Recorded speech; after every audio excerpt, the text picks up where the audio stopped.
Hi, sixth period.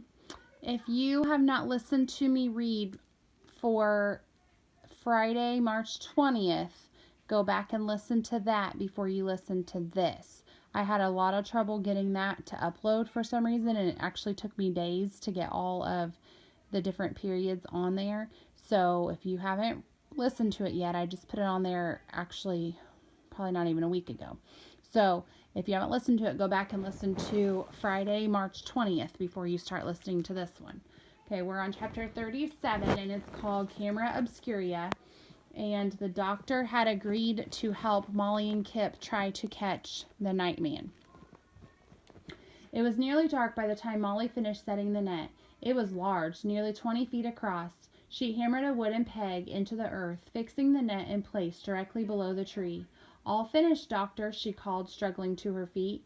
Dr. Crouch reclined on the stoop, enjoying the last sips of his tea. While he made no secret of his doubts regarding Molly's story, he nevertheless seemed to have thrown himself into the experiment with commendable spirit. He had spent the whole of the afternoon collecting supplies in the village, and now looked completely different from the genteel physician who had attended Mistress Windsor's bedside. His girth was hidden behind a leather apron similar to what a butcher might wear. Hanging from his shoulders was a jumble of fishing rods, bear traps, sketch books, telescopes, and a few things the purpose of which Molly couldn't begin to fathom. On his head was a hat with a sort of lantern attached, as well as a pair of goggles with thick black lenses. "I shall be the judge of that." The man set his tea down and pulled himself upright. He walked to the net, which Molly and Kip had secured with wooden pegs placed at regular intervals around the edge. "Excellent work, and those extra holes are a clever touch." Molly exchanged a look with her brother. They had decided not to tell him what the holes really were, for fear of frightening him. The doctor returned to his tea, calling behind him, "Now cover it up with leaves." Kip groaned. "More raking?" Dr. Crouch either did not hear him or did not care. He had already explained to them that he was not disposed toward manual labor. Molly picked up a rake and handed another one to Kip. "Least this way we didn't have to look at our own graves." The final part of the trap was a long rope, which connected to the net. Molly was instructed to loop the rope over a large overhanging branch from the tree. The branch was very high, and it took her several tries to toss it over the top. When she had succeeded, she gave it to Kip, who was waiting at the counterweight, that being the doctor's fancy word for Galileo's wagon. "Tie it tight, my boy," Dr. Crouch instructed. Molly stood over Kip, watching him secure the rope to the back of the wagon. He said nothing, but it was clear from his manner that he did not want to be doing this. "Are you feeling all right?" she said. "Why wouldn't I be?" he said, his voice sharp. In recent days Kip had been quieter and slower to smile. It felt like every question that came from his mouth was sort of a test that she was destined to fail. Every so often she noticed him massaging the hip of his bad leg, a strained look on his face. Molly supposed that he had always felt pain, but only recently was he letting it show. Kip cinched the knot tight and hopped past Molly. "Doctor, we're all set." The only thing left now was to wait. Molly, Kip, and the doctor all huddled behind the wagon, which concealed them from view. Dr. Crouch hummed to himself, tending to his arsenal of expensive equipment, all of which the children were strictly forbidden from touching. He had allowed himself a chair from the garden, but insisted that the children crouch on the grass to keep them alert. Molly pulled her coat close, reminding herself that however uncomfortable she was, Kip was more so. As the night wore on, Galileo became increasingly tense, pulling against his bit. It was Kip's job to keep a hand on the horse and prevent it from moving. "Gal's mighty keen to get away from this tree," he said, struggling with the reins. "Maybe we should let him." Even in the darkness, Dr. Crouch's irritation was clear. "Perhaps we should leave the plan making to more evolved minds, "My brother didn't mean nothing, sir," Molly said. "We're grateful for what you're doing." "As well you should be," Crouch said, sounding a bit hurt. "It is no ordinary doctor who would condescend to test your hypothesis.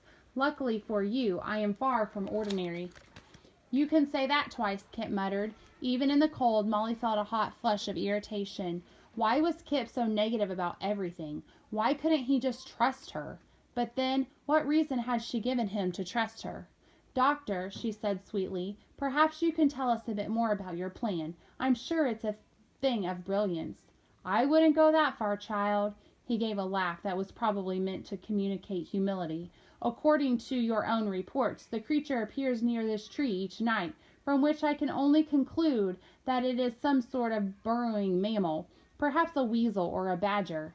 "It is an awfully big badger," Kip said. Molly gave him an elbow to the ribs and a look to match. Crouch seemed not to hear him. "When the creature appears, if the creature appears, I shall give the sign for you two to start the horse running. He will pull the rope, and our trap will be sprung, at which time I shall run forward and capture the creature." "Capture him how?" Molly said tactfully. "A net won't hold him forever. You'll need to lock him up." "Or kill him," Kip added. "I shall do one better," the doctor exclaimed. "I shall freeze it forever in time." He gestured proudly to a device perched atop a tripod. It looked like a pair of billows attached to a bread box. Wearing a cape, a variety of straps and cords dangled from the back, one of which seemed to contain a button. Molly studied the strange apparatus. "What is that thing?" The man chuckled. "That thing is a camera obscura. I had planned to document some local fauna, but you've potentially led me to something far more promising." He excitedly removed something that looked like a dustpan from his bag, which he affixed to the top of the box and filled it with some white powder. "This is magnesium flash. I ordered it from France just last month. When I pull the lever on this handle," he showed her a small trigger, "it will ignite the powder, creating enough light to capture the subject's likeness on one of these plates." He lifted the cloth and back and removed a sheet of tin about the size of a postcard. A perfect photographic specimen. Molly looked at Kip, a dread realization creeping over her. "Its likeness," she said. "You said you'd trap him and take him with you." "And I am, in a manner of speaking." Molly stared at the tree, at the trap, at her brother. "We need more than manners," she snapped. "We need it to go away." She felt Kip's hand on her sleeve. "Molly," he whispered. Molly stood up, glaring at the doctor. "You lied to us. You made a promise that you would help, but you just want to get your name in some fancy books." "You observed as much yourself when enlisting me," Dr. Crouch said patiently. "Chin up. If this creature does appear, there will doubtless follow a legion of eager researchers in my wake. Surely one of them will manage to help you." "Molly," Kip repeated louder. "We need help now," she shouted. Dr. Crouch stood. "Don't let's get hysterical. Perhaps I should prescribe you something." "Molly!" Molly turned around. "What is it?" she snapped. Kip pointed toward the tree. "Someone's comin'," he said. Molly and Dr. Crouch both ducked down, peering around the side of the wagon. "The spirit's very tall, cloaked all in black," she whispered. Through the gray fog she could see a shadow winding its way over and through the hills. It moved uncertainly, furtively, creeping and then stopping. "Good heavens!" Dr. Crouch said, grabbing his camera. His hands were shaking. "That's a lot bigger than a badger." "Told you," Kip said. Molly studied the figure. It seemed different from the Gardner, shorter and less sure of its steps. As it moved, it rattled. There was something strange yet familiar about the sound. The figure crept onto the leaf-covered ground surrounding the tree. It paced back and forth. In its hand was something long and sharp. "Doctor," Molly whispered, "I don't think—" "Shh!" the man hissed. "On your mark." "But, doctor—" "Now!" Molly didn't move. "I said now!" the man shouted. He pushed past her and struck Galileo's backside with the broad of his hand. The horse reared up and sprinted off, pulling the wagon and the rope with it. Molly heard a shriek of surprise as the net swept up from the ground, catching its prey in the air. There came a blinding flash of light. Molly held back as sparks spewed from the doctor's camera and instantly turned to smoke. She covered her mouth, coughing, feeling her way through the cloud. "I've got you," she said to Kip, who had been knocked over in the confusion. Dr. Crouch was already at the net, hopping from side to side like a lucky prospector. "I've done it!" he shouted. "I've done it!" Molly blinked, her eyes still adjusting. The net dangled from the giant branch, the ropes groaning with the weight of its quarry, which twisted and rattled in protest. Crouch held his camera in front of him like a weapon. "Back, beast!" The net slowly turned around, and Molly saw a weathered face crowned by white hair and two frightish eyes. "It's you," she said. Hester Kettle gave a wry, toothless smile. "You were expecting someone else?" So they did not catch the Nightman. They caught Hester.